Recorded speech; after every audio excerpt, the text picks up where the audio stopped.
the choir of St George's Chapel, Windsor, sang Wesley's "Thou Wilt Keep Him in Perfect Peace," when in June 1972 they laid to rest Britain's last surviving King Emperor. Although for the last 35 years or so of his life, he was a stranger to these shores.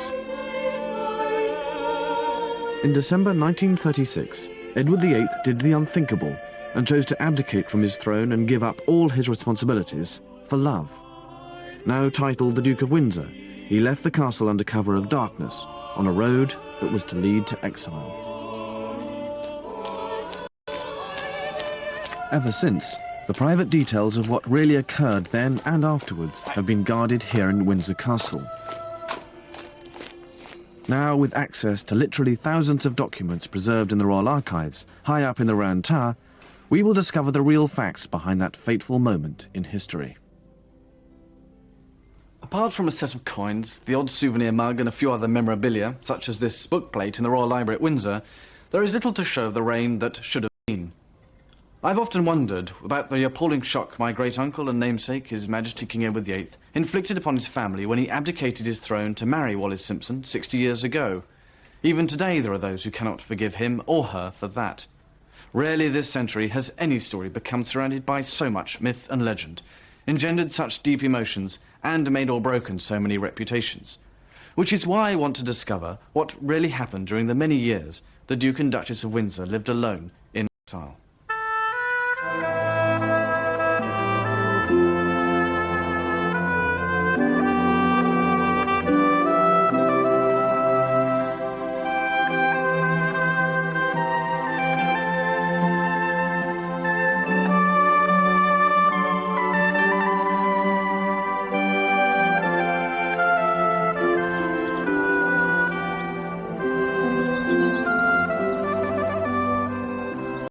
Fort Belvedere, just a few miles from Windsor Castle, was Edward VIII's home when he was Prince of Wales. Much of the drama surrounding the uncrowned king's fateful decision took place here. I don't believe he thought for a moment that when he decided to abdicate, he would be saying goodbye to all this forever. The Duke honestly believed that after the abdication he could go away for a while, lie low and wait for the storm to blow over. And then he could return to here, pick up the threads of his old life, and pretend to be a younger brother to the new King, George VI. But he completely failed to understand the impact his decision to abdicate and to marry Wallis had on British and imperial opinion. And this was the essence of the tragedy, for it was to bring him into direct conflict with everyone, from the government to the man in the street, and most seriously of all, his family.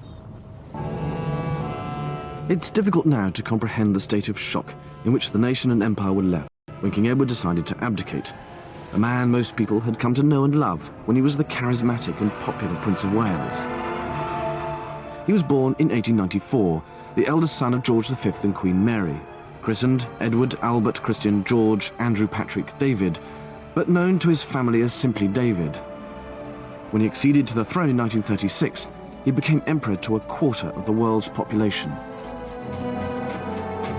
But his affair with Wallis Simpson, a twice-married American, was to cast a dark shadow over all this. When the king said he wanted to marry her, Prime Minister Stanley Baldwin confronted him. A 17-year-old secretary overheard them. Baldwin was really crying, and he said, you must not go. You must not abdicate. A few hours ago, but he did. I discharged my last duty as king and emperor. And now that I have been succeeded by my brother, the Duke of York, my first words must be to declare my allegiance to him. I was a schoolboy at a prep school, and we were taken into the to the big hall in the school, and we listened to the Duke give his speech, and a lot of us were in tears. I mean, we were poor. It was very, very moving. I'll never forget it. And we felt lost, we felt deprived, because all of us loved him. I mean, all of us looked up to him and thought that he was going to be a great king. I mean, he was sort of on our side, as it were. I think you have to remember, sir, that he was the first member of the royal family who really came down to the people. And England couldn't believe that their beloved monarch was leaving them. For about 24 hours, we feared that such was to the nation, they might suddenly become a republic. Not only had Wallis Simpson been divorced once, she would have to divorce for a second time to marry the king, hence the crisis. I think it's quite difficult to understand now how powerfully people felt about that kind of thing, because so many more people were divorced and emerged at the end of the war married to somebody else. We never really blamed him. We blamed her for everything. The whole thing rather stank to us, you see. And of course, divorce wasn't so common as it is now, but she had 2 husbands before, which we thought was quite enough. Wallis Simpson certainly inspired strong feelings. Intense loathing, sir. Loathing that I very much fear she could have been murdered. She was supposed to be the femme fatale. Who knows how Wallis must have felt? She'd been handed out of the country just days before the abdication. She too was now in exile, staying with friends in the south of France, surrounded by the world's press. Wallis is often depicted as hard, ambitious and grasping.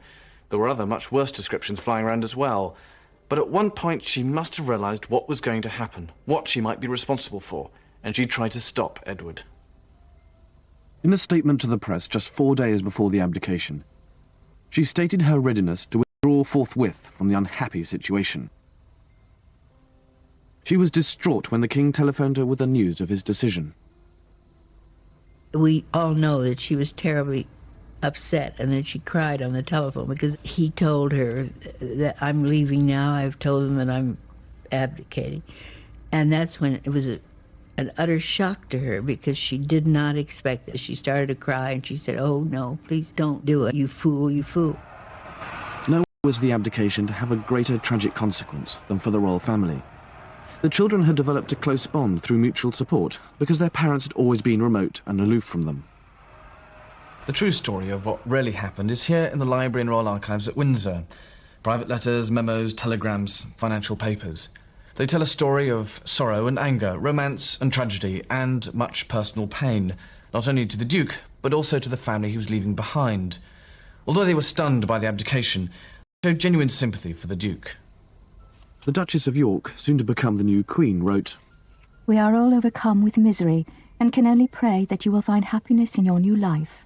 And from his cousin, Princess Marie-Louise, "It is impossible to express what I feel for you in this hour of such momentous decision. Goodbye, David, my dear cousin, and beloved sovereign."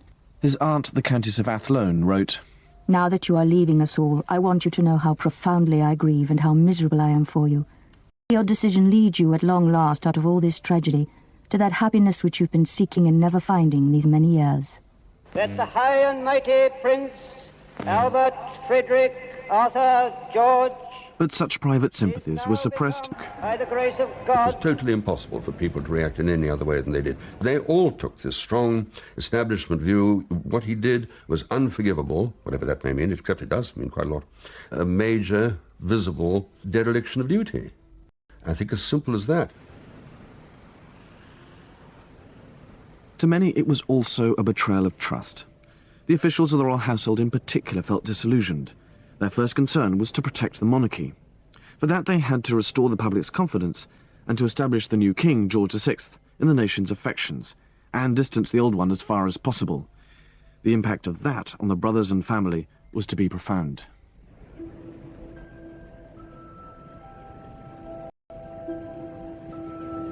Immediately after the abdication, the Duke headed for Austria. Here he was oblivious to the emotional backlash against him in Britain. He fully expected to return home with Wallis and have her accepted by his family. In the meantime, he would have to wait in Austria while she would remain in France until her divorce was finalised. The telephone was the principal means of communication, both between Britain and France. And within 3 months he'd run up a bill of £800. Although there are no records of what was exchanged, we do know that the connections were never particularly good and that the calls were often strained and frequently caused much pain. He was very much the elder brother of your grandfather and your uncles. And he therefore rather felt he must tell his brother all the pitfalls and all the things he must do, which were not obviously quite well received. It was principally to end this ordeal that the king turned to Walter Monckton, a trusted friend of both he and the Duke, to act as a mediator. It was a role that was to involve Monckton in a number of delicate missions. He had to go over to the Duke and say, please, is it necessary to call your brother so often? Because he was not a very strong man, and it upset him. This constant interference with state matters did nothing to improve his relationship with officialdom. May 1937 saw the coronation of George VI on the same day that had been planned for Edward VIII. The Duke was not there. He was making plans for his wedding in June and naturally expecting his family to support him on what he regarded as the most important day of his life.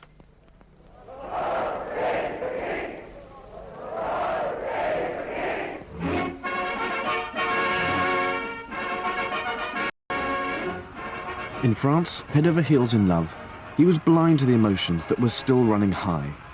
It was decided after much pressure from Lord Wigram, the King's acting Her Royal Highness. With a great deal of anxiety, I said, I very much fear, sir, that His Majesty has not been pleased to grant the title of Royal Highness to the Duchess of Windsor. It came to His Royal Highness as a shock from the blue.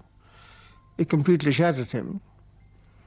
And although he was not a man ever to show his emotions greatly, he then, much to my embarrassment and distress, burst into tears on my shoulder. And all he said was, well, Dudley, you'll always consider she's worthy of it, won't you? The legal position probably was that she was entitled to it. But the view was that she certainly shouldn't get it, nor did she. And I think that was obviously something he minded very much. And there was worse to come. Not a single member of the royal family attended the wedding. I don't think that any of his close family had an intention of going there. I think he must have been deeply disappointed. I think there's no doubt that he hoped they would come, either all, which was perhaps not unreasonable, or at least some, which he certainly thought was reasonable, and they didn't. The King wrote him a long and painful letter. I can't treat this as just a private family matter, however much I want to. I'm afraid it will not be possible for any of the family to come out to your wedding. I simply hate having to tell you this, but you must realize that in spite of the affection which there still is towards you personally, the vast majority of the people of this country are undoubtedly as strongly as ever opposed to a marriage which caused a King of England to renounce the throne. Be regarded as condoning all that's happened, and would be harmful to the monarchy. This is a matter where I can't act like a private person, and I've had to get advice from ministers. My parents never talked about it. My mother was very buttoned up and reticent about that kind of thing. If I ever, so to speak, heard them say anything about it, they always stopped when I appeared. And I think that was very much a family view at the time. The excuse of potential damage to the monarchy was the official line. King George, in trying to balance the family's private feelings with a public attitude they were being advised to adopt, had unwittingly started a war. The Duke felt his wife had been insulted by his family, and he blamed his brother George and his mother, Queen Mary. After the reception, Monckton took the Duchess aside. He warned her that the Duke's happiness for the rest of his life would alone reconcile the British people to his choice of her. She is reported to have replied, "Walter, don't you think I've thought of all that? I think I can make him happy." He deep of his life that he could not give up. She had a tremendous sense of humour, and she had a lot of energy, and she kept things going, and it was enormous fun around her. The Duke had found in the Duchess of Windsor his mother, his nurse, and his wife all at once. But he behaved like an adolescent. I have to tell you, I honestly think she really made his world. Made his world. He loved her. He told me that she was the only person that really, truly was fond of me and took care of me and loved me. That's how he fell in love with her, he told me. Because he said he never had much love in his life as a young man. I'm sure he would have been a different man if he'd had a lot of love from his mother and father. gave me a present which I think you would like to see. The interesting thing about it is what's written inside. It says, "For dear David, from his affectionate parents," and it's got G-R-I and M. Yes, not exactly very personal. Can you imagine that? A birthday present to his son. And his father calls himself Rex Imperator. The final straw came with the unveiling of this tomb to the Duke's father in March 1939. Just a year earlier, the Duke had written to his mother, Queen Mary, I hope that when the statue is finished and formally unveiled and handed over to St. George's, that contrary to the practice of avoiding all mention of anything that could recall one to the public mind, an exception will be made in this case, and you will let it be known publicly that I have shared with you the privilege of giving the memorial. It was actually dedicated in the presence of the King and Queen, Queen Mary, and other members of the royal family. Even though he had paid half the cost, the Duke wasn't even told the ceremony was taking place. He was furious. I greatly regret that it should have taken so sacred an occasion to disclose so much that is unpleasant, and to destroy the last vestige of feeling I had left for you all as a family. The incident was a culmination of all these events and actions, plus rapidly deteriorating communications, intransigence, perceived slights, and most significantly, long and painful months of negotiation over a financial settlement. As with many a family, it was money that caused the real trouble. The initial agreement was that the Duke would receive £25,000 a year from Parliament, worth 20 times that in today's terms, and he agreed to sell Balmoral and Sandringham, which he owned, to his brother. In the event, Parliament refused to pay up. Then it was discovered that the Duke actually had £1 million in the bank, worth 20 million today. And finally, they couldn't agree a fair value for the royal estates. The result was a wrangle out of his own resources, half of which would come from the sale of Balmoral and Sandringham. The whole sorry escapade left a nasty taste in the mouth. The new king was forced to borrow to keep the estates, because he had not inherited the traditional income of a Prince of Wales. The financial impact on the royal family's private resources was disastrous. Money that would normally have been inherited by a new king disappeared with the Duke of Windsor, and King George started with virtually empty coffers. The Duke's inability to understand his brother's position, public opinion, and the fact that you can't have two kings in one country made conflict almost inevitable. All these factors and events combined to produce one of the major elements of the tragedy, the breakdown of relations between the Duke and his family. They inevitably blamed Wallis, who became even more despised, which made it all the more difficult for the Duke to return. Yet, he continued to remain optimistic, especially about his prospects for a job. To those who knew the Duke well, the issue of a job was uppermost in his mind from the moment he left the country. Exactly as Monckton had feared, boredom and alienation were to become the Duke's worst enemies. The novelty of being married was short-lived, and soon he was craving for company, for political conversation and mental stimulus. It should have been in everyone's interest to keep him occupied, or at least well-advised, but nothing happened. Undoubtedly, there was nervousness, since during the short time he was king, he had acquired a very bad reputation. The red boxes that contained the state and confidential papers were often found unlocked and papers littered around his study, which gave rise to rumours that he, or at least Wallis, was a security risk. So when no job was offered, the Duke took the initiative himself. In October 1937, he accepted an invitation from Hitler to visit Germany. If you have been the Prince of Wales and Edward VIII, you're a little bit apt to think, even though you've abdicated, that you still have that kind of power.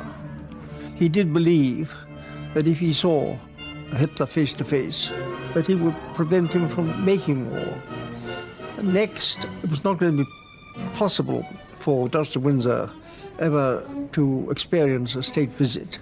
On the other hand, this invitation we had allowed her to experience that.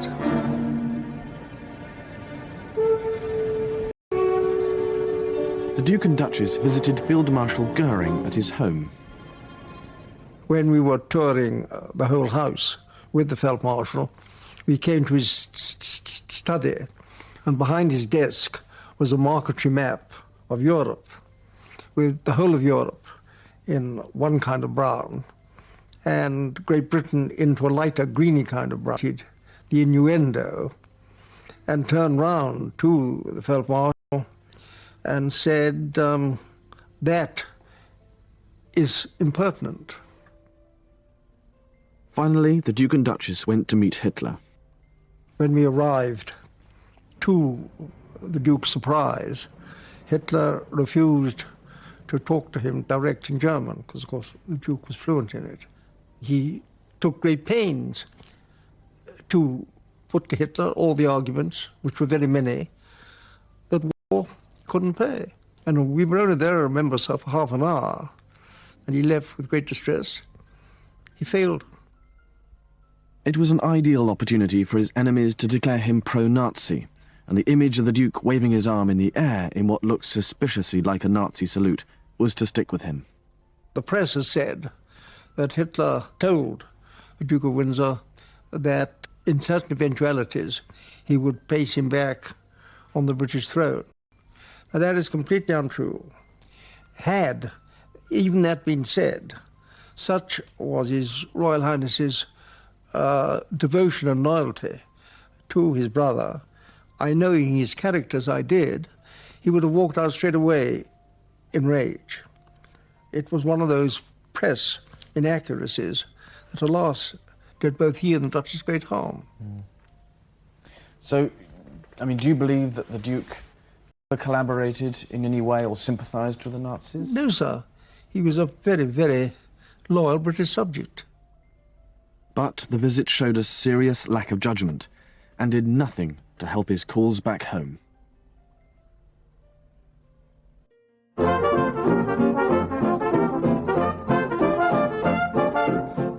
By 1938, the Duke and Duchess had gravitated towards the French Riviera, the playground of the rich and famous in the south of France, which was also the home to many other exiles. It was here that the Duke and Duchess acquired their first home, La Croix, on the Cap d'Antibes. What a stunning place it must have been, with its glorious setting with a fabulous view. And here they spent much of their life, entertaining and being entertained, until this idyll was rudely interrupted by the outbreak of the Second World War. The Duke was caught unawares, still wanting to believe that war was avoidable and indeed unlikely. After an absence of nearly 3 years, the Duke of Windsor is back in England. His Royal Highness crossed from France with the Duchess in a destroyer, landing at Portsmouth, where they were welcomed by the Commander-in-Chief before leaving for this house in Sussex. War brought two positive outcomes. He was allowed to return to Britain, and he was given a job. Was back in Paris with a British military mission, where his contacts might be valuable in helping to ascertain France's military capacity and intentions. He began enthusiastically, but it became obvious to him that his reports were not read, and he felt there was a campaign against him. He tried to get back to England to complain, and wrote to Monckton, "The recent exposure of a network of intrigue against me makes my position here both impossible and intolerable. The nature of this latest campaign of outrage against me is so virulent that I wish to seek both yours and Winston's advice before seeing the King." To Churchill, now in the War Cabinet, he complained bitterly of fresh evidence of my brother's continued effort to humiliate me. But Churchill took a surprisingly tough line, no doubt fed up with his constant selfish complaining. Having voluntarily resigned the finest throne in the world, and having been for so many years Prince of Wales and afterwards King Emperor, it would be natural to treat all minor questions of ceremony and procedure as entirely beneath your interest and your dignity. At a time like this, when everybody is being ordered about, and millions of men are taken from their homes to fight, it may be for long years, and many others ruined, it is especially necessary to be dependent in one spirit against extreme misfortunes. Frustrated once again, the Duke became disinterested and disheartened. News of this reached Berlin, their interest aroused by loose talk at the Windsors' dinner parties. In May 1940, Germany invaded France and advanced on Paris. The Duke immediately took the Duchess to Biarritz, and when he returned to Paris, his commanding officer told him to go south, which he did, but in the process abandoned his friend and equerry, Fruity Metcalfe. Metcalfe was less than impressed. My position here since you left has been impossible, and one I cannot stand. I have not had one word from you, sir, and so can only surmise that you intend to stay where you now are. I'm sorry, sir, to leave your service, but I feel sure that it's the only thing to do. Metcalfe later insinuated the Duke had deserted, and though not true, the story took root. It's indicative of how he managed to alienate even his closest friends. June the 10th, 1940, Mussolini declared war and Italy invaded France. The Duke and Duchess were having lunch with Maurice Chevalier when news came, and as the border with Italy is only 30 miles away, they had to get out and fast.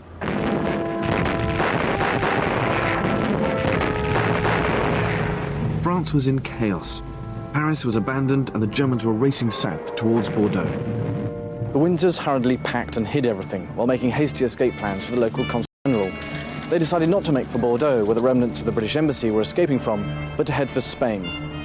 It was a decision that was to involve the Duke and Duchess in the most bizarre episode of their lives.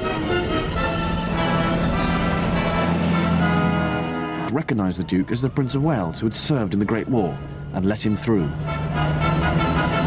The best route was along the coast towards the Pyrenees and the border crossing into Spain. Thousands of others had the same idea. The road was packed with refugees with their possessions, fleeing from the invading armies.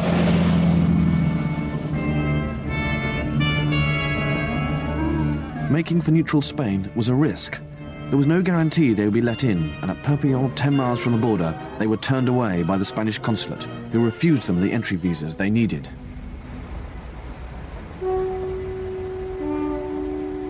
All transport was at a standstill, so there could be no going back. The Duke sent off telegrams to the British ambassador in Madrid and the Spanish ambassador in Bordeaux, who were friends of his, and at last permission to cross the frontier was granted. At the border there was even more chaos. The Duke said it was absolutely terrible. All these people with little pieces of paper in their hands were running up and saying, if I don't get across the border, I'm going to be killed. And I said, well, sir, didn't it occur to you that, now you and the Duchess were not going to be killed, but these people were? He said, why? I was the King of England. After 4 days on the road, the Duke and Duchess arrived in Madrid and, with relief, made for an old haunt, the Ritz. But now in a fascist regime, they immediately became the focus of political intrigue. Nosotros con Hitler teníamos relaciones difíciles. We had a difficult relationship with Hitler because he was a difficult man. But we always wanted our relationship with Germany to be a good one. For us, of course, Germany represented an important barrier against the Russians, which was the principal reason for our friendship with the Germans.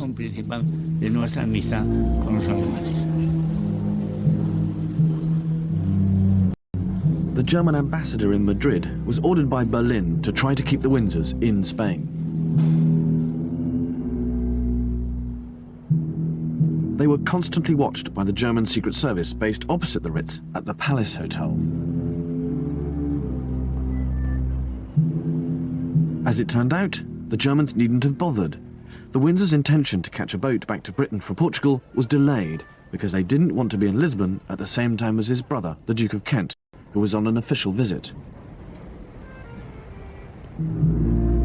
The Duke of Windsor used the opportunity to start arguing for terms and conditions for his return, but he wanted a job and official recognition of his wife first. Meanwhile, his prolonged stay encouraged the Germans to enlist Spanish help to keep him where he was, in Spain. They approached the Spanish Minister of the Interior and brother-in-law to General Franco, Serrano Suna. Franco y nosotros nos gustaba que estuviera aquí el octavo. They wanted to keep the king here, the King of England. Porque era bueno para nosotros. Franco and all of us wanted to keep him here because we thought that he would be an English king more favorably disposed to Spain. No eran demasiado cariñosos para nosotros, y él lo sería. Por eso nos interesaba a nosotros. On the other hand, Hitler thought he could manipulate him like a pawn, so he could instigate revolution in England. Para ir a Inglaterra y armar una revolución en Inglaterra apoyando a Eduardo VIII contra el sistema inglés establecido. Meanwhile, in London, His Majesty's government is becoming twitchy. The Duke's behaviour in negotiating terms before he will even consider returning to England seem, under the circumstances, extraordinary. But there he is, demanding a job for himself and acceptance of the Duchess by the royal family. Churchill fires off a telegram ordering the Duke to return in no uncertain terms. Your Royal Highness has taken active military rank, and refusal to obey direct orders of competent military authority would create a serious situation. I must strongly urge immediate compliance with the wishes of the government.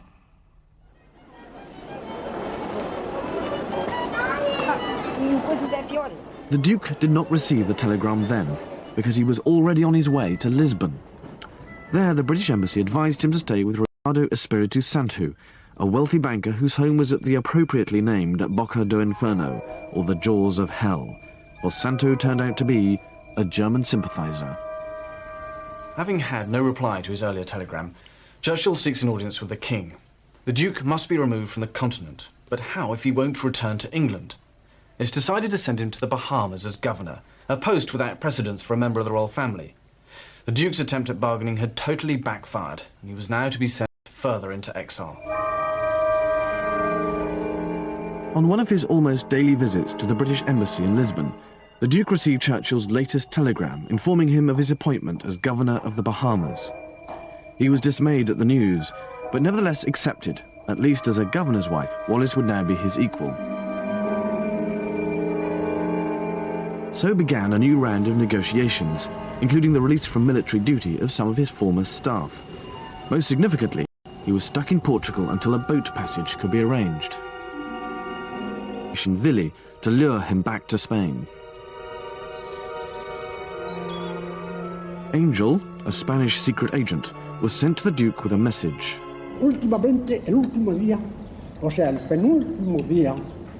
I took a letter for him which was given to me by the Minister of the Government, Mr. Serrano Sunier. He didn't tell me who the letter was from or what it was about, but from the envelope and everything I knew, it was from Franco. The Nazis told me to tell him that when the war was over, we would make him King of England, and we would put the crown on his head and the swastika on his car. When I told him, the Duke laughed a lot.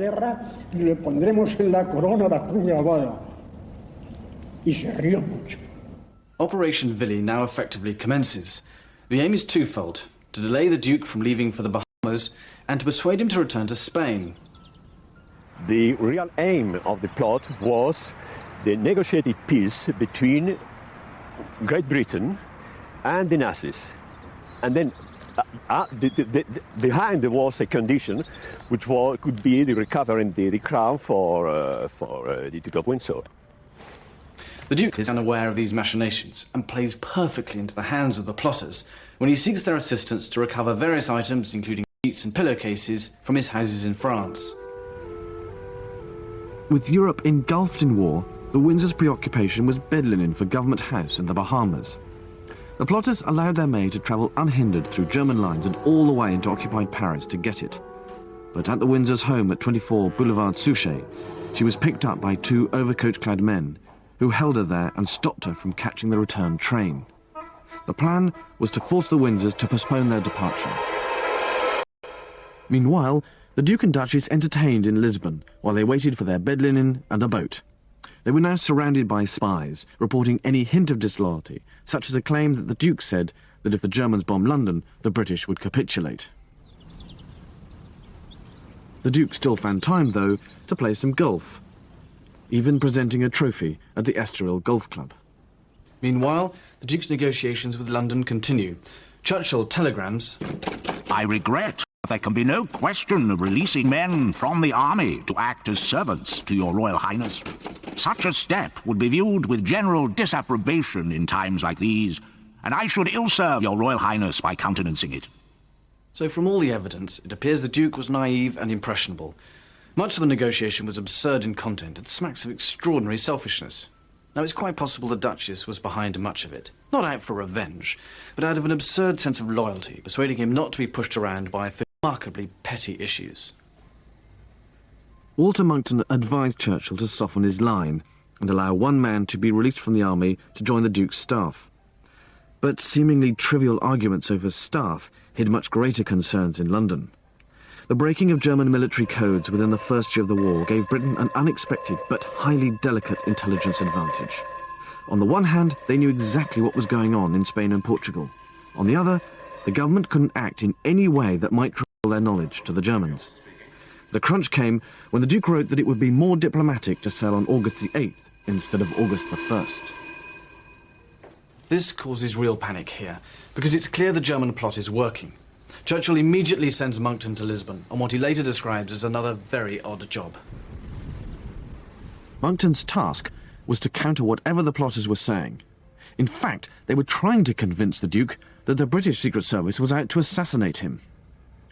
The Germans sent a letter offering him safe passage to Spain. It was delivered by Angel. Yo ya vi que era la carta de Franco, pero The Duke, he took it and looked at it. He read it first, quickly, and then more slowly, and said, "It's too late. It's too late." bien detenidamente la cogió, la miró y dijo demasiado tarde. Demasiado tarde. In a last desperate bid, the plotters tried new tactics.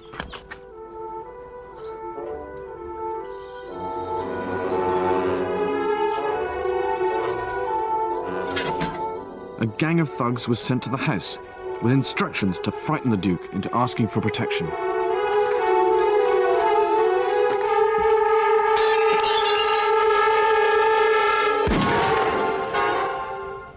He did persuade the Duke in the end, but it was very hard. He had to almost walk up the steps to the ship to get him on.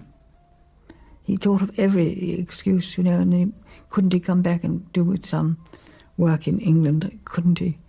To just be something to help the war effort. And my father had to say no. At 6:40 on the evening of August 1st, the SS Excalibur sailed from Lisbon, with the Duke and Duchess of Windsor safely on board and en route to the Bahamas at last. There is no doubt that in London the picture created by all the intercepted messages between Germany, Spain and Portugal must have been deeply worrying. On their evidence alone, it would be easy to brand the Duke a traitor, if you disregard the fact that they were written to cooperate with the Spanish and the Germans. Of necessity, when it was strictly necessary, not of his own free will. He thought, like many English, that the war was lost. And for the sake of England, he maybe was looking for a negotiated peace with the Germans. I think he never tried to cooperate with the Nazis, and of course he never tried to become the British Pétain. The Duke had been badly treated in England by his friends and family, and by everybody, because they couldn't understand him. He was a man who said to me that for him there was only one thing in the world. For him, life began and ended in England. The extent of Operation VIII first became known just after the war, when some German Foreign Ministry documents known as the Marburg Papers were captured. There was immediate speculation about the Duke's willing involvement in the plot, which he swiftly denied. But the allegations that he collaborated with the Nazis, or even considered betraying his country, continued to be made. There are even claims that secret documents pertaining to the Duke's association with the Nazis were removed from Germany on the express orders of King George VI and have been destroyed or buried somewhere. In fact, they were all private family letters between Queen Victoria and her eldest daughter, who'd been married to Kaiser Frederick. The concern was that they might be looted. None of them was dated after 1901 and certainly don't refer to the Duke of Windsor.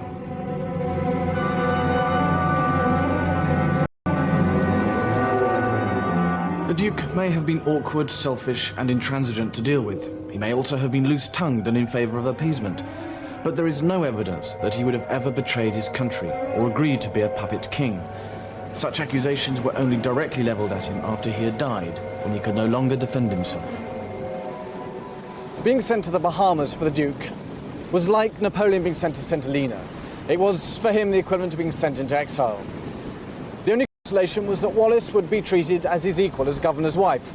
But it was small comfort that he was going to have to sit out the war, frustrated at not being able to help his country in a more constructive way. All along, he must have dreamt of returning to Britain.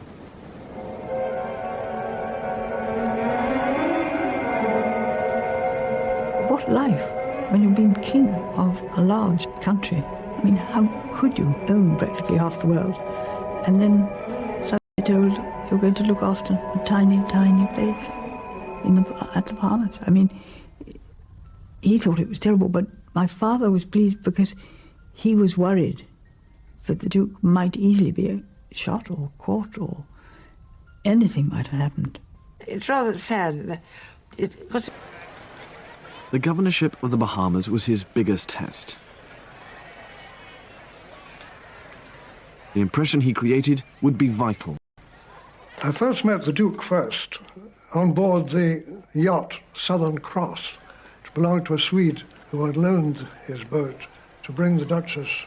She had a toothache, and she never liked to fly, and so she came in this yacht, which was very, very comfortable. And the Duchess and I are naturally very glad to set foot in America again, although it is pretty tough on her to have to undergo a dental operation. I remember very distinctly, a very small, very sunburned little man said, "Ah, you're the consul from Jacksonville. How very good of you to come on board," you know. And I was quite disarmed by this approach. He had tremendous charm and charisma. I thought he did a very fine job as the governor. He didn't spend an awful lot of time in the office, but he didn't like the office. He didn't like paperwork. But he was very popular with the Bahamians.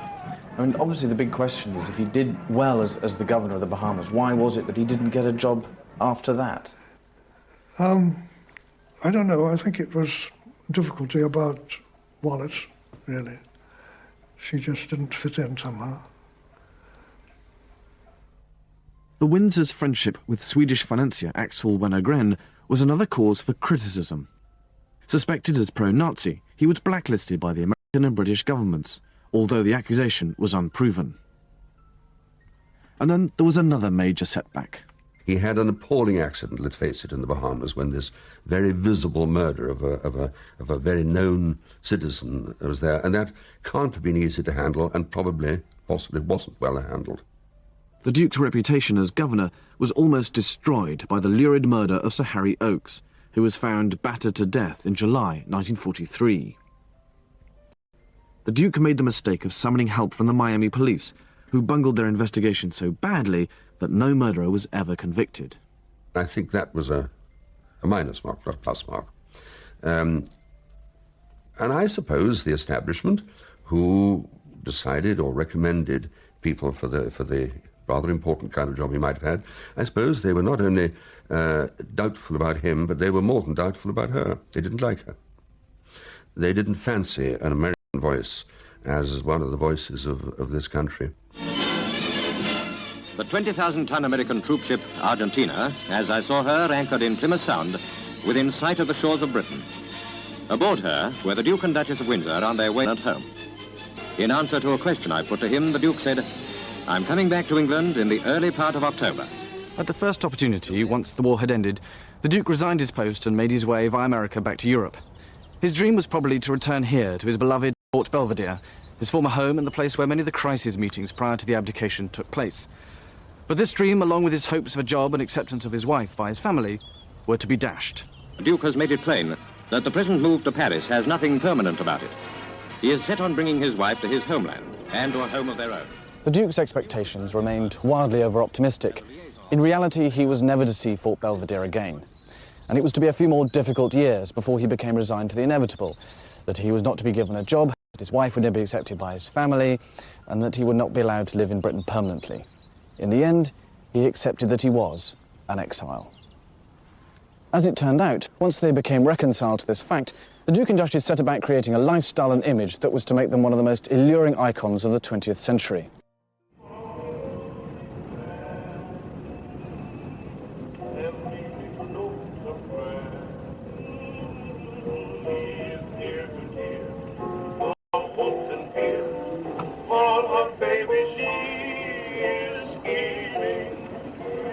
We'll never be invited again to the Duke and Duchess of Windsor's soirees, and thank God. Rarely have I been so stupendously bored. There were 22 people for dinner, and only 2 names did I know or remember, and that was from history. The Count and Countess of Bismarck. It is extraordinary how small the Duke and Duchess are. 2 tiny figures like Toto and Nanette that you keep on the mantelpiece. Chipped around the edges. Marred royalty. Charming and feckless. At one point I said to the Duchess, "You are, without any question, the most vulgar woman I have ever met."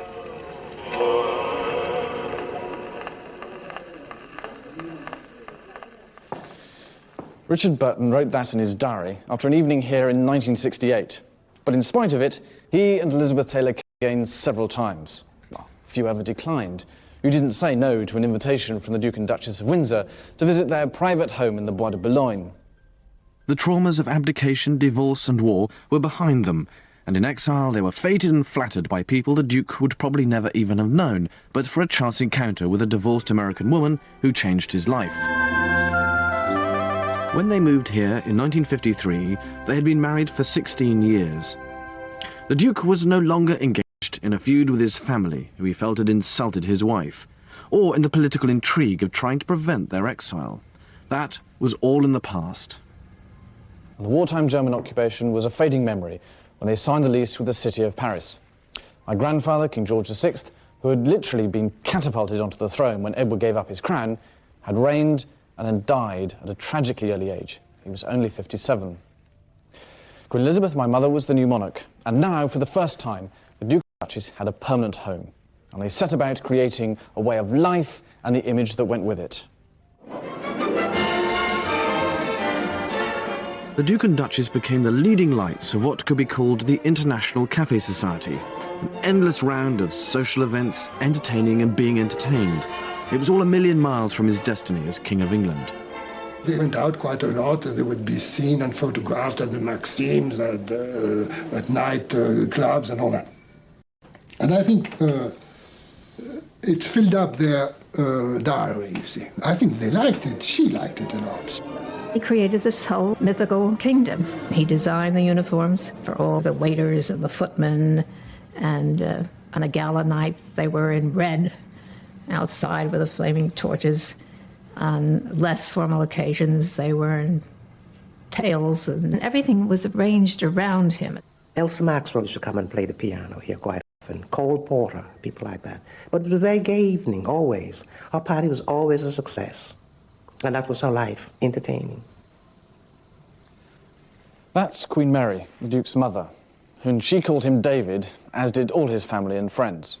And it's fascinating to find the portrait in such a prominent position, given the fairly turbulent nature of their relationship after his abdication.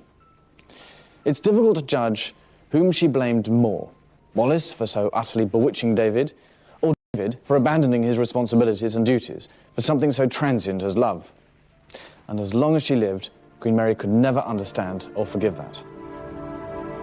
The villa, meticulously restored by Mohammed Al Fayed, reveals something of what Wallis and David wanted in their new life.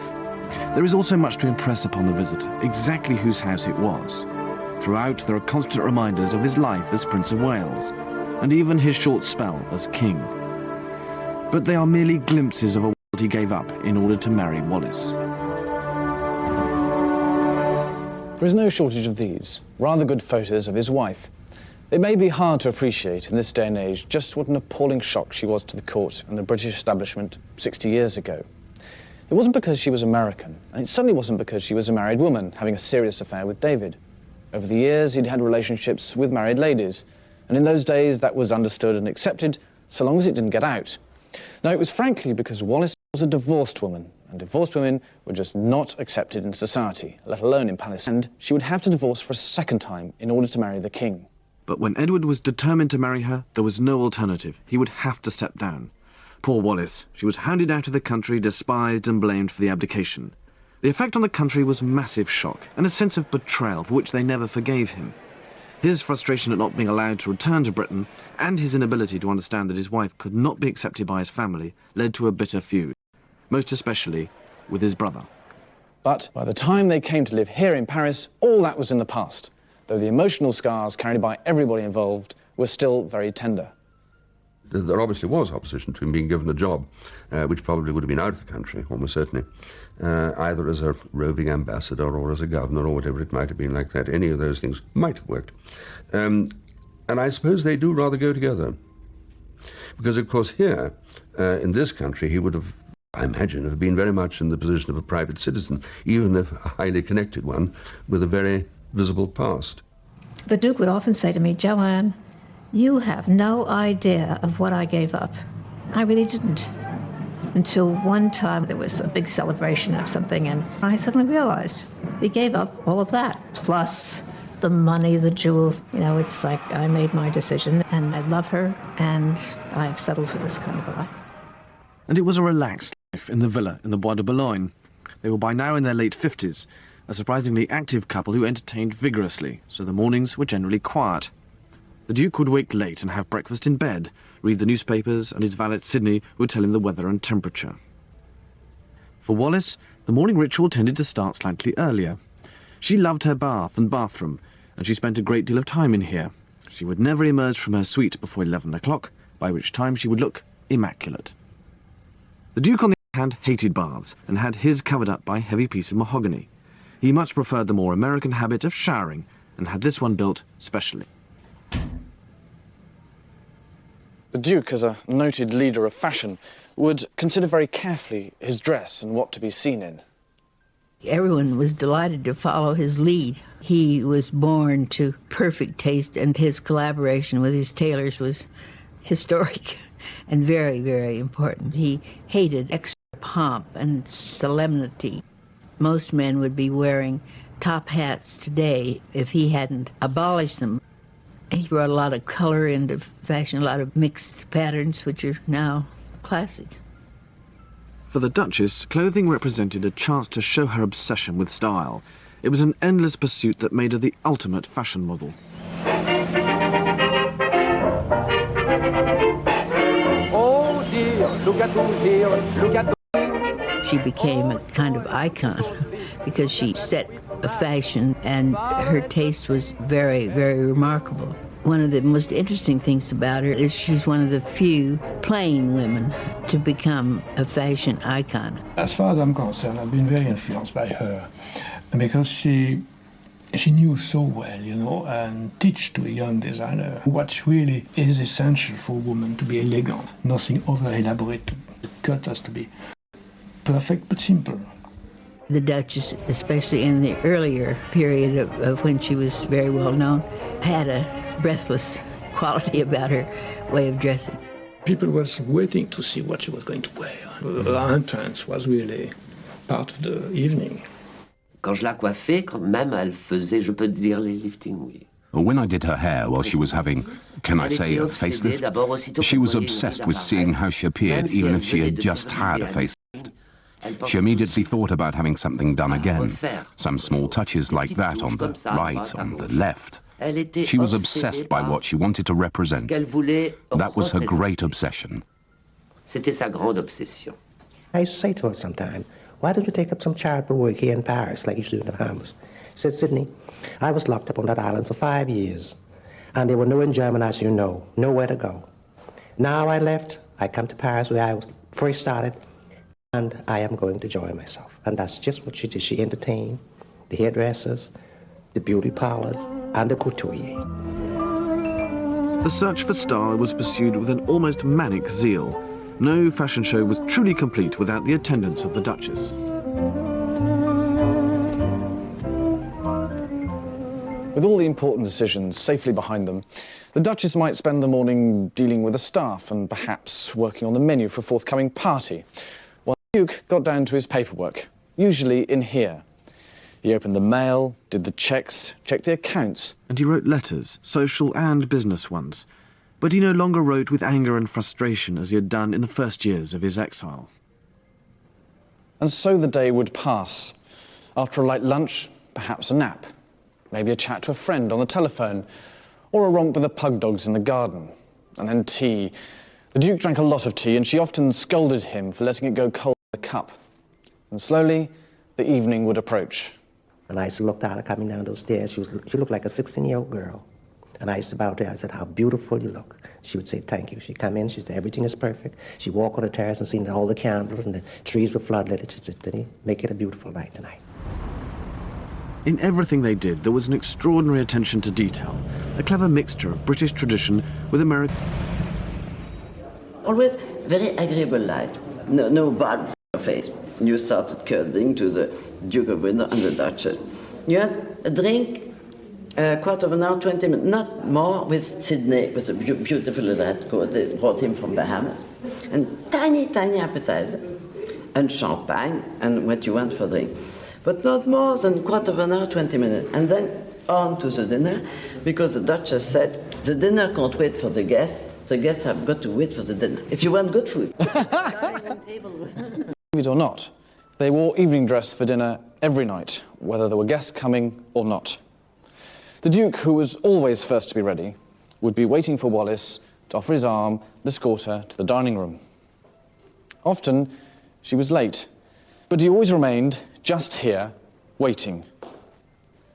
Sometimes it looked as if she might never come, and after a while, a servant would bring a chair, and he would sit, smoke a cigarette, and weep. When they tired of Paris, they travelled in style. Their faces were in all the papers, the very embodiment of the international jet set. Biarritz, Antibes, Palm Beach, the Côte d'Azur, glamorous royals in movie-star settings. In fact, anywhere but Britain.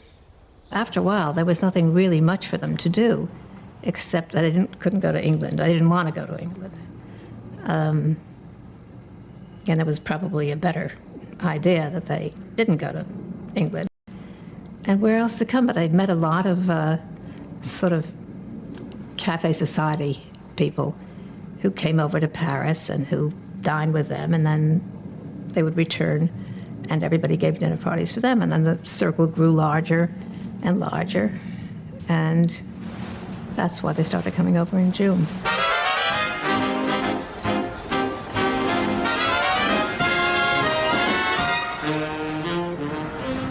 Duke and Duchess never travelled by aeroplane because of her fear of flying. The Atlantic crossing would take about a week. Invariably, news of their arrival would precede them, and New York society would be waiting to welcome them with open arms.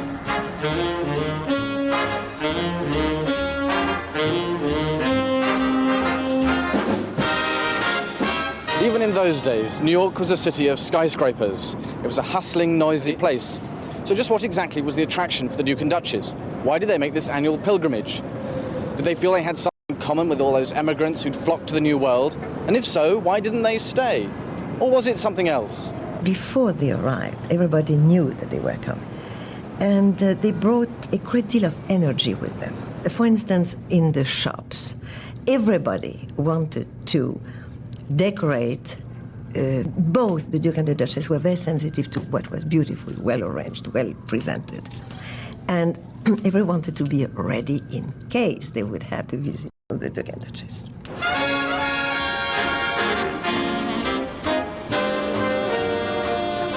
The Waldorf Towers was ideally located for what the Duke and Duchess wanted. Here in the heart of Manhattan, they had easy access to the fashion shows, the shopping, and the parties. Everybody was happy, and then the telephone started ringing and never stopped ringing. As well known, when the Duke and Duchess of Windsor were in town, I mean, people would literally kick, scream, and fight to get invited to an event that they were at, or to be able to sit at a party they were at, or to be in the same boat crossing the Atlantic that they were at. It was quite a phenomenon here in America. They were America's royalty. I thought, my goodness, what am I supposed to call them? Do I say, Your Royal Highness, your what, and what do I call her? Because we've read all about the fact that he wasn't going to be the Royal Highness. Perhaps, as they could not go to England, basically, that it was perhaps refreshing to go to a country where at least a group made a fuss over them. Duchess, those flowers. I know that's one of your favorite pastimes. Did you make the arrangements?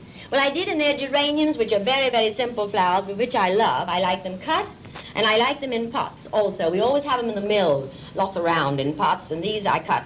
Found some place where I could get them and cut them, because it's typically me as an arrangement. Mountains of flowers, literally mountains of flowers, of the beautiful flowers were waiting there.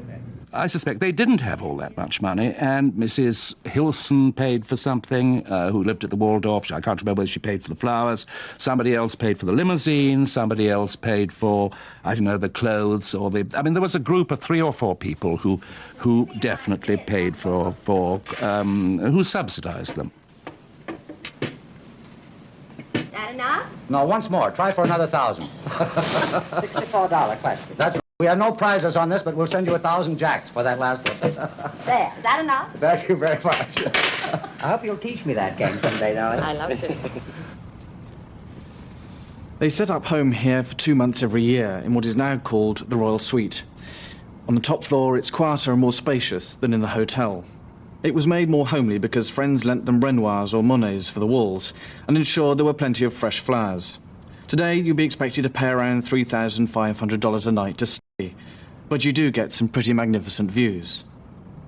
We kept rotating pictures around, and I recall a Renoir, a Pissarro. I mean, they were very good paintings, maybe not the top of the line for the whole collection, but, you know... On an extra fortnight, as they sometimes did, 1 or 2 of these people, one in particular, used to get quite angry, and because it meant that the limo or the flowers had to be paid for another 2 weeks.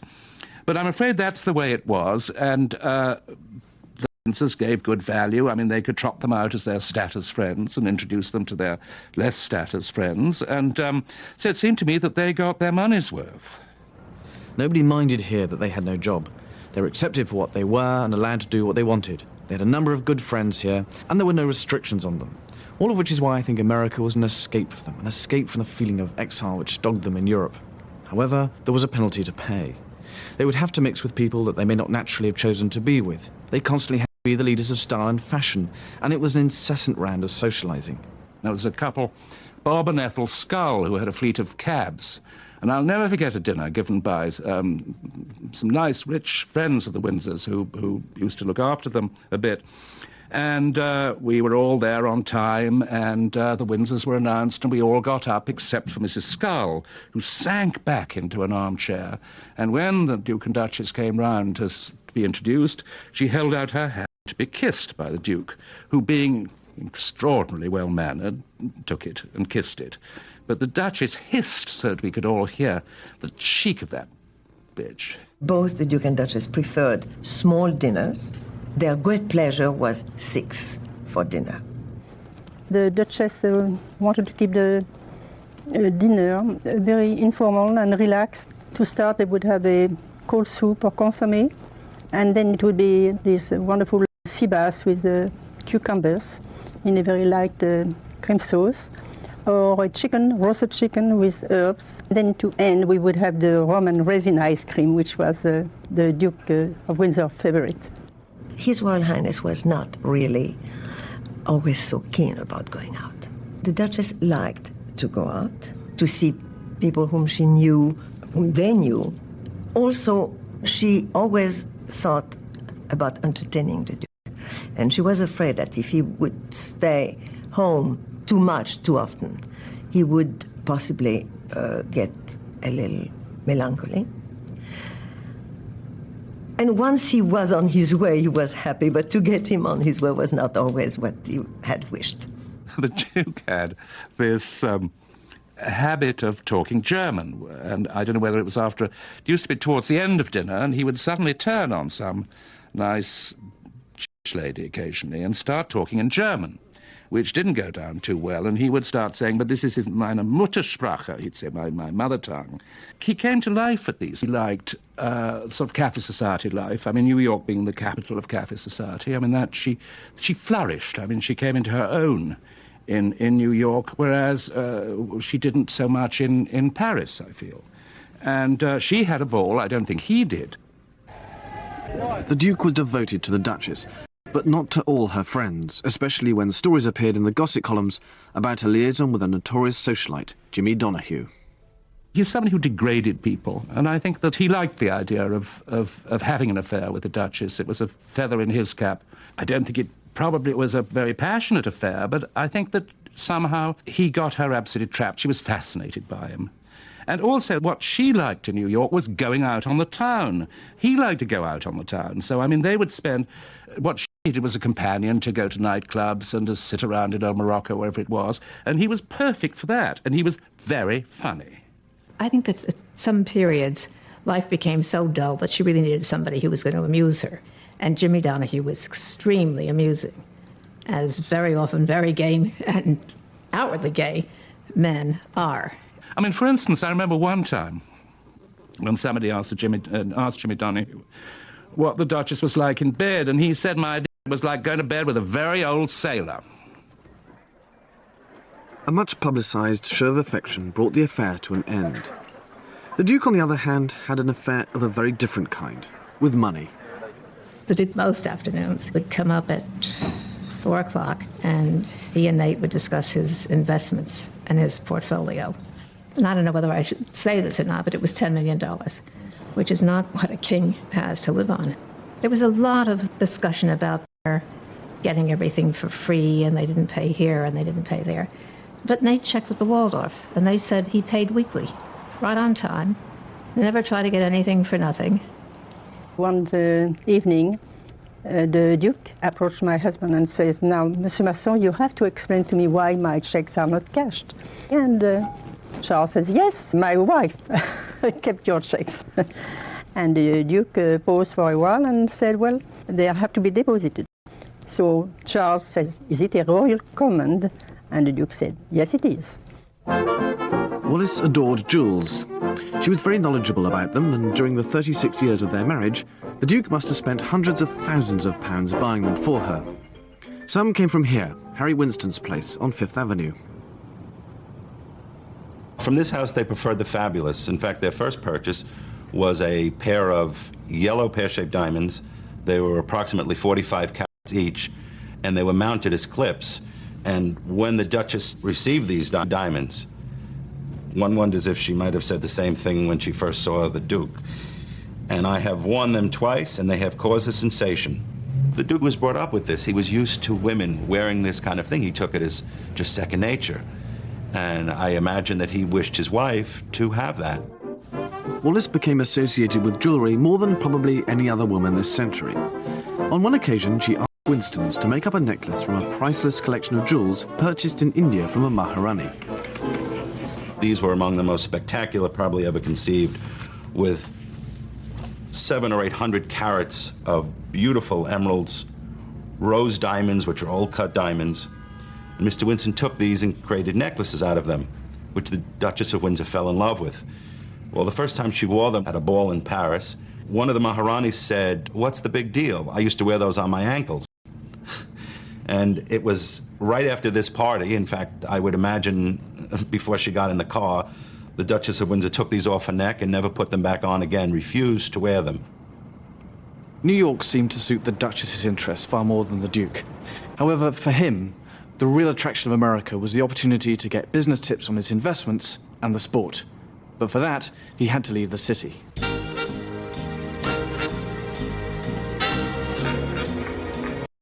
Most weekends they would make for the country and places like Locust Valley on Long Island, to lovely old houses like this one owned by the Slater family.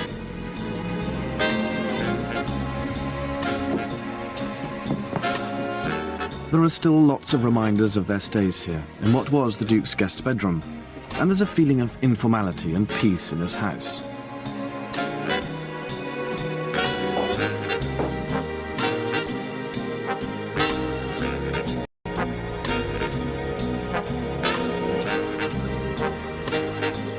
Long Island was where the Windsors could relax, with friends who invited them for holidays and to satisfy their love of life's little luxuries. Hostess Martha Slater plied them with gifts and made sure they never ran out of caviar. That's something up. Rather dishevelled Duke. It's rather unusual. Oh, that's that splendid garden. Absolutely stunning. And those are a great pair of boots. And that's shooting here, is it? What would you... Yes, down Tallahassee, Florida. Yeah, in Florida. And that's Easy Guest. Right. I think he loved to reminisce, especially with me, because he knew I loved to hunt so much. I know he loved riding. And when they come in January, they go to Horseshoe Plantation, Mrs. Baker's shooting place, for 2 weeks. Then they'd come to Palm Beach and maybe stay with us for a week and then move to our house. It was very well organized. They slept in the same bed every night, and they used to have little giggles to each other. They had a lot of little giggles, you know. And then he'd often say to me, "Have you had any Mr. and Mrs.?" I said, "Not lately, sir."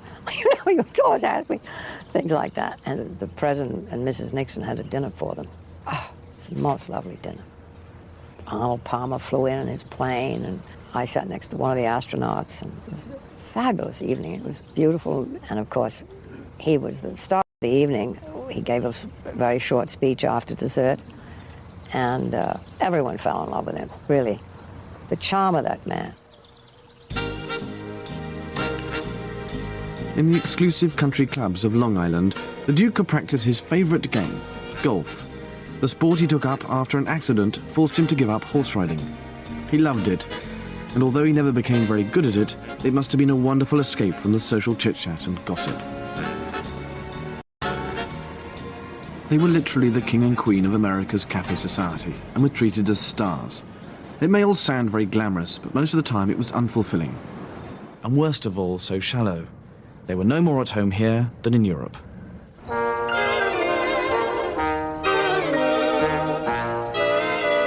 The Windsors ended up living in France, principally because they were offered tax-free status. That was a major concern of the Duke's, influencing not just where he lived, but also where he might take a job.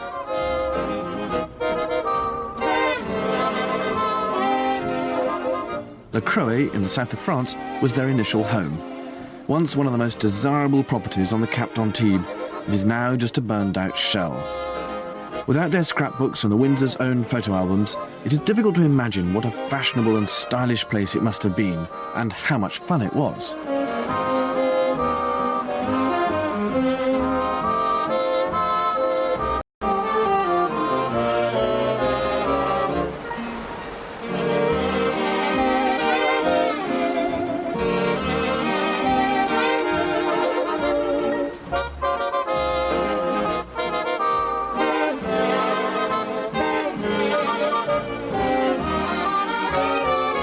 But the Riviera lost its appeal after the war, and by the 1950s the Windsors were firmly established in Paris.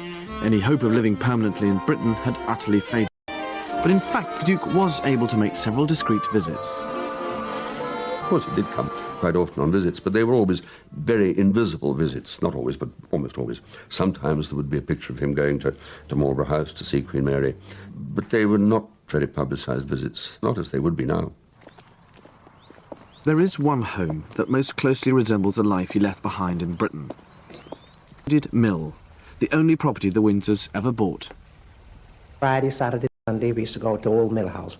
They couldn't have many people for dinner there. It was only about 12. But their Sunday lunch, there was always be 24 people.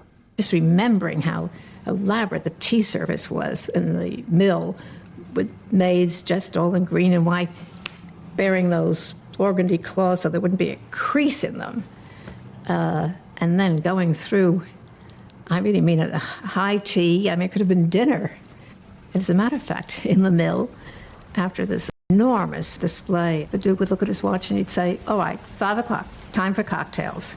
And there was a little room that led out of the main salon, and the Duke would get behind the bar. None of the servants were allowed in, and he loved to play bartender. The secretary called up, wanted to know what kind of a drink they wanted, so it'd be on the tray when they arrived. And whether it was a short dress or a long dress, and always very considerate, so you didn't feel out of place. After lunch on the terrace, they would all play canasta, and the Duke quite often didn't want to play, and he'd take me and go down the hill and across a little stream into his sort of sanctum, which was an old barn, and we would go gardening. I'd push the wheelbarrow.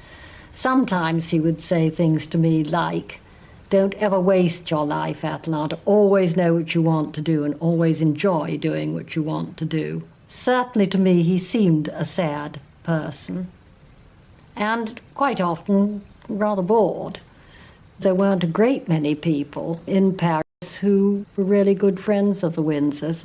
To me it seemed as though everybody was still sort of scratching and fighting about who did or who didn't collaborate. But there was so much snobbery and The eternal petty spites of a very fragile and, it seemed to me, shallow world they all lived in. When you went there for the weekend, it was charming. Even we were four, they were there with the dogs, the pugs. It was tellement gentil. The Duchess is dancing like that. The Duke always wearing his kilt for the evening, the dog running around.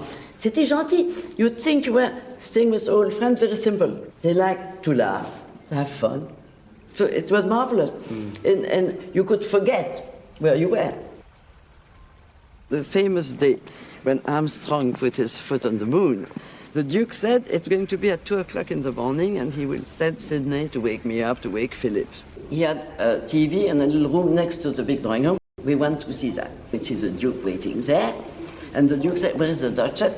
And George said, the Duchess doesn't want to come with no makeup or what. She didn't come. And when he put his foot on the moon, the Duke was so emotional, he almost cried. He said, wonderful people, American, wonderful people. He was touché.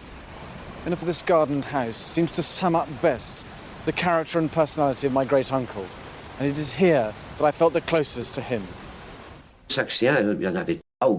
Each dog, well, there were 3 or 4 of them, Sydney or George carried plates, and the Duke took the plate and put it on the ground for each dog on a little mat. And the one that was supposed to go there wanted to go there. The one that he wanted to go there wanted to go there, and the Duke was furious. I believe he had a baguette in his hand, and together with that he'd say, no, you go there, you go there, and you go there. And I said to myself, my God, when I think that he was the King of England with all this colonial empire, and then suddenly to see him fighting with all his dogs, made me dreadfully sad. You see what I mean? That made me unhappy for the Duke's life, and for all he represented. They were their children. That's all that they had. And they adored his dogs, especially His Royal Highness. He always had dogs. Halfway up a small hill overlooking the mill is probably the most poignant reminder of the Windsors' life here. A small collection of gravestones to their beloved pug dogs. The Duke and Duchess had no children. In fact, she was unable to. So with the contents of the house sold, the gardens a shadow of their former selves, this is their only legacy. As a couple, I thought they were terribly sad. I thought that he occasionally looked come into his eyes of such melancholy that he'd given it all up for this terrible second-rate life in this or that city in Palm Beach or New York or wherever it might be. And I think he realized that he'd made a mistake. He'd committed himself to her, and to that extent he was a marvelous husband to her. But I would think that this was largely good manners, and there was something tragic about the relationship. She seemed to be perfectly happy about everything, but even she must have had moments of remorse. I think she really meant it when she said she didn't want him to give up the throne, because I think she realized what was going to happen, but I don't think he did. But he certainly came to that realization. I asked him if he regretted what he did. That's all I said to him. And he said, no, not at all. That's all. No. Do you two ever have occasion to discuss what might have been? Mr. Murrah, I think you must be referring to the events of 1900, the crucial events in my life and mine since that time. Well, now the answer is most emphatically no. We both feel that there is no more wasteful or foolish or frustrating exercise than trying to penetrate the fiction of what might have been. There they were, like Becky Sharp, really, at the end of Vanity Fair. I mean, condemned to lead this sort of terrible life from one pleasure place to another, not clearly really having a very good time, and not having really old, dependable friends. The late 1960s was a turning point for the Duke and Duchess. The gradual reconciliation with his family was acknowledged when they were both invited to the formal unveiling of a memorial plaque to Queen Mary in 1967. By now they were in their 70s, and it was also the beginning of the end. A series of illnesses and operations afflicted the Duke, and the last and most serious being the detection of cancer. It was pretty easy to detect a tumor on his tonsil, on his left tonsil. It was a cancerous lesion, which very quickly got out of control. It was beyond any surgical attempt. Nothing could be done. He knew that he had cancer of the throat, but he never complained. He was really very, very sick. And that's when Winston called up Dickie Mountbatten and said perhaps the Queen should know how ill he was. I don't really think, to be fair to the Duchess, I don't think she had a clue how sick he was. Because about 3 years before, she was really losing her memory very seriously. And the Duke talked to Winston and I about it, and he didn't want anybody to know. She was very feeble, and maybe this affected her memory. He was devastated at the thought, always thought, what will happen if I should disappear first? He knew that she would be very vulnerable and that there would be a lot of vultures around. In 1972, Queen Elizabeth was due to make her first state visit to France. The British ambassador, Sir Christopher Soames, was desperate that nothing should go wrong. He contacted Dr. Tain. Sir Christopher explained that if it happened that the Duke died during the royal visit, of course half of it would have to be cancelled, the Queen would have to go back to Windsor and so on, and they were very worried about this. And I remember Sir Christopher said to me, look here, doctor, the Duke's got to die before or after the visit, but not during. What can I do, sir? Despite his illness, the Duke was determined to receive the Queen at the villa. Elaborate preparations had to be made. Our first idea was to invite Her Majesty to come to see her uncle in his bed, but the Duke said, no, this is not convenient. So we set the IV drip, and the tube was coming out of his shirt at the back there. Where I am here, you see, and the flask containing the serum was hidden behind that curtain here. And it worked well. You couldn't see a thing when you walked.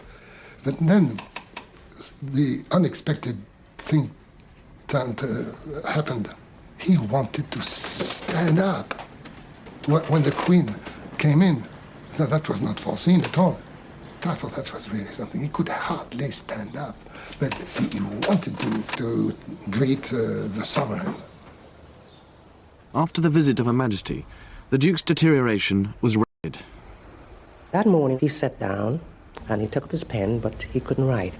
You probably are weak. I said, you haven't eaten for so long. Why don't you let me go get you some Finnan haddock and buttered eggs? That's your favorite breakfast. Sidney said, that is far behind me now. I tell you what I like to have. I like to have some fresh peaches and cream.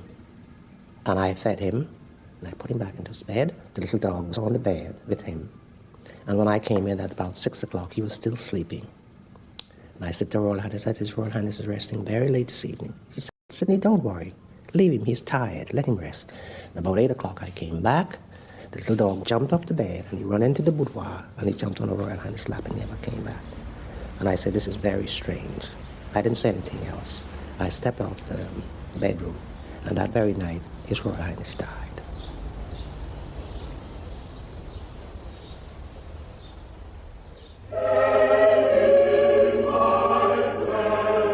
His funeral took place in St. George's Chapel, Windsor, in June 1972. He was 77.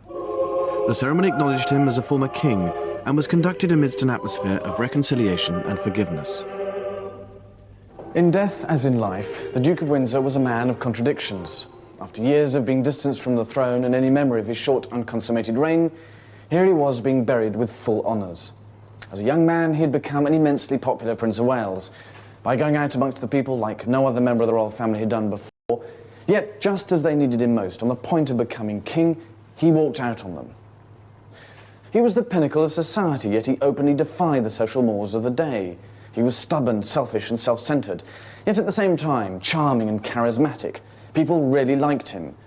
He was openly a patriot, professing love for his country and allegiance to his brother, King George, and yet he is condemned by some as a collaborator, or even worse, a traitor.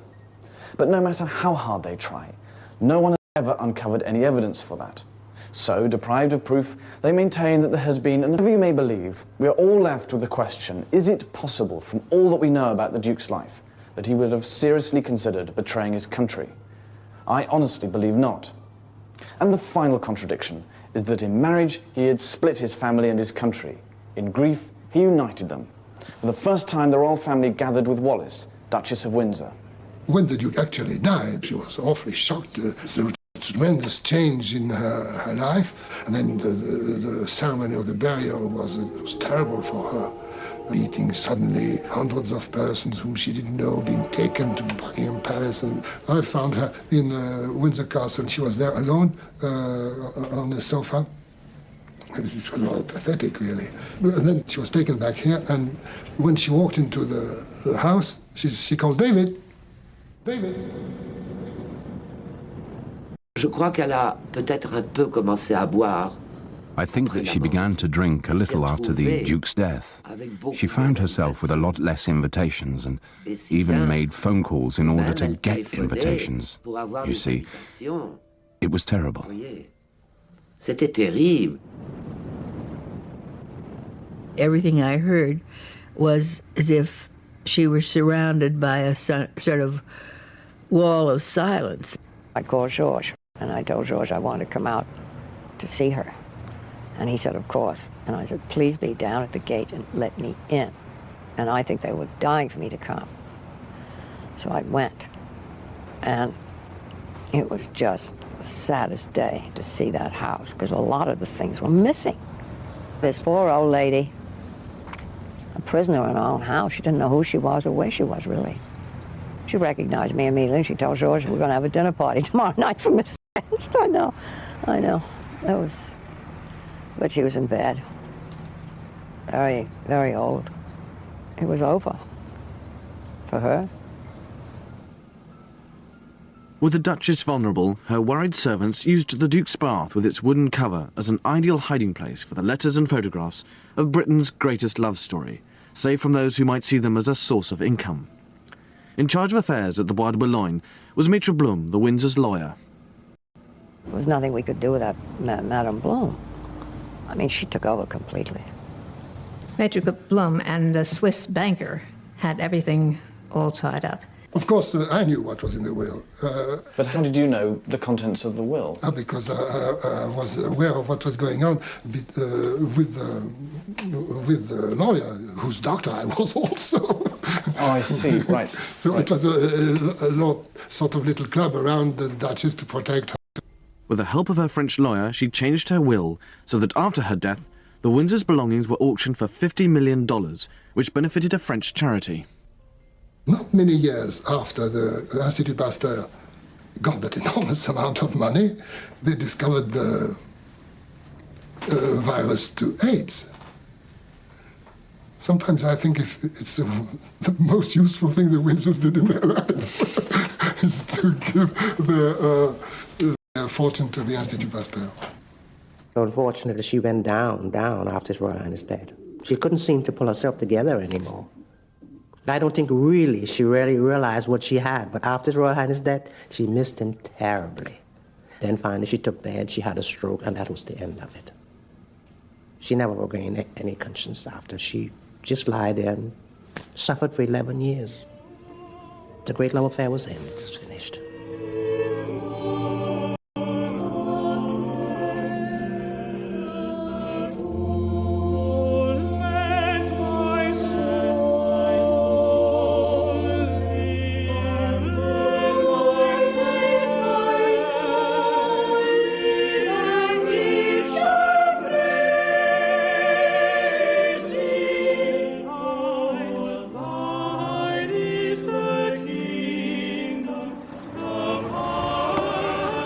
The story comes full circle. It was from Windsor that the Duke started on his road to exile, and it was to here he returned 35 years later to be buried. But it was only after the Duchess died in 1986 that his expectations were at last fulfilled.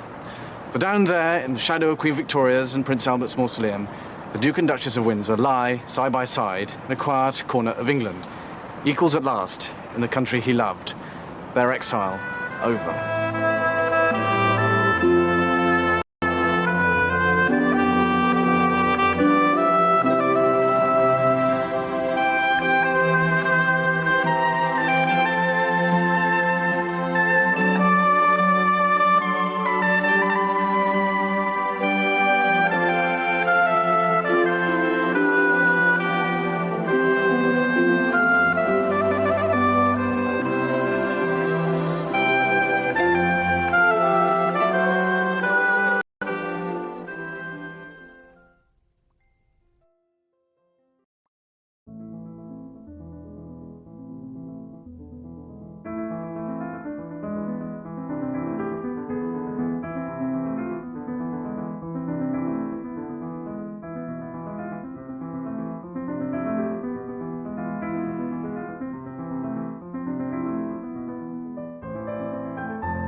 wait for the storm to blow over, and then he could return to here, pick up the threads of his old life, and pretend to be a younger brother to the new king, George VI.